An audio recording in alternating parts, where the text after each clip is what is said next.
अब हम कहाँ जाएंगे बेटा? माँ, पिताजी, समझ तो मुझे भी नहीं आ रहा कि अब हम कहाँ जाएं। उस सरपंच और हमारे रिश्तेदार मुकेश ने हमारे साथ धोखेबाजी की है, पर अभी हमें अपने सिर की छत ढूंढनी है और पैसे भी नहीं है। अजय, मेरे पास एक जुगाड़ है। आप और दोनों भाई साहब चट्टान काटने का काम करते हैं ना, तो उस चट्टान को काट कर तो आप कमरा भी बना सकती हैं। तो क्यों ना हम ठंड से बचने के लिए वहीं चलें? अरे बातों ही बातों में तुमने बहुत अच्छा जुगाड़ बता दिया तृप्ति। वैसे भी हमारा गांव पहाड़ी क्षेत्र के पास था, लेकिन अब हम पहाड़ी क्षेत्र में जाकर तुम्हारा ससुराल भी बना सकते हैं। बेटा, क्या ये सुरक्षित होगा? हाँ पिताजी, सुरक्षित होगा। चलिए, पहाड़ पर पहुंचते पहुंचते और ठंड हो जाएगी।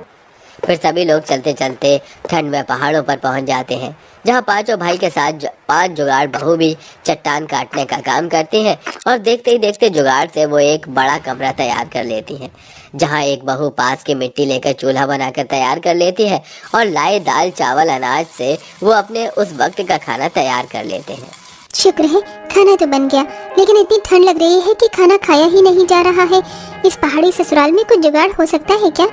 अरे दीदी, यहाँ आसपास इतने पेड़ हैं, मैं कुछ लकड़ी लेकर आ जाती हूँ। आग जलाकर खाना खाएंगे जिससे ठंड भी ना लगे। फिर सुभद्रा और उसका पति आसपास के पेड़ की लकड़ी काट कर घर ले आते हैं और उसको जला देते हैं, जिसके बाद उनकी ठंड थोड़ी कम होती है और वो चैन से खाना खा पाते हैं। लेकिन लेटते टाइम उन्हें वो पथरीली जगह बहुत चुभती है। हे भगवान, कब से लेटने की कोशिश कर रही हूँ, लेकिन पहाड़ी जगह इतनी ठंडी है, ऊपर से पत्थर चुभ रहे हैं।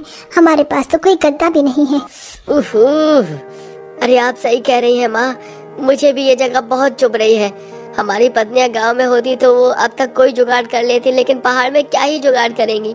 आकाश जी, ये कहकर तो आपने हम सबको चुनौती दे दी। हम पांचों इतनी जुगाड़ू हैं कि हर परिस्थिति में कुछ न कुछ हल निकाल लेती हैं। तुम लोगों को कुछ जुगाड़ आया, मुझे तो आ गया।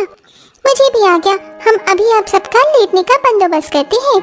पांचों जुगाड़ू बहुएं अपने गुफा जैसे घर से बाहर निकलकर आसपास के मुलायम घास और सूखे पत्तों को इकट्ठा कर लेती हैं, जिसे वो सबके लेटने की जगह पर बिछा देती हैं और फिर ऊपर से मुलायम घास डाल देती हैं, जिससे उन्हें वो जगह चुभना बंद हो जाती है और आराम से सब लोग लेट जाते हैं। वहीं पक्षियों के नरम पंख से वो एक नरम रजाई बना लेते हैं, जिसे ओढ़कर वो सोया करते थे। अरे वाह बहू, अब तो बहुत अच्छा लग रहा है।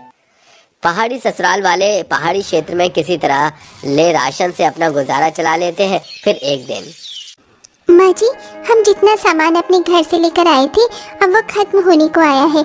मुझे लगता है हमें खाने पीने के लिए जुगाड़ कर लेना चाहिए, क्योंकि गांव छोड़ने के बाद हमारे पतियों के पास काम भी नहीं है।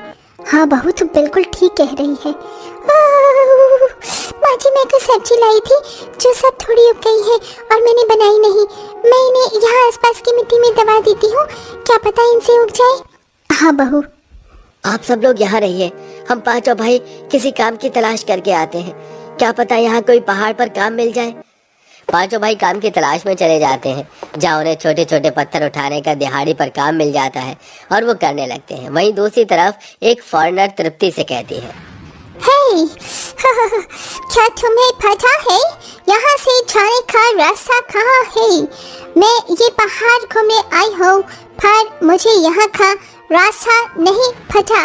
Can you help me? आपकी बातों से लगता है आप खो गई हैं। मैं आपकी मदद करती हूँ।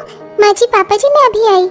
तभी तृप्ति उस विदेशी औरत को आसपास के पहाड़ी नज़ारे दिखाने चली जाती है और उसको जाने का रास्ता भी दिखा देती है।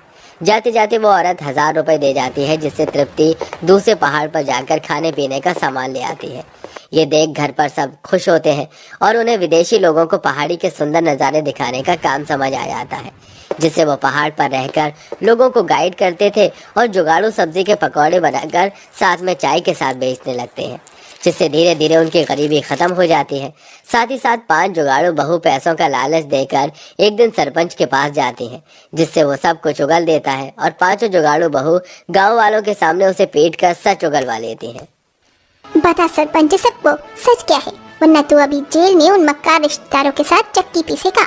हाँ, मैंने पैसों के लालच में आकर उन मासूम लोगों को उनके घर से निकाल दिया। इनमें इनका कोई दोष नहीं है, सब मुकेश की गलती है। सुन लिया दरोगा साहब आपने, पकड़ लीजिए इन धोखेबाज लोगों को।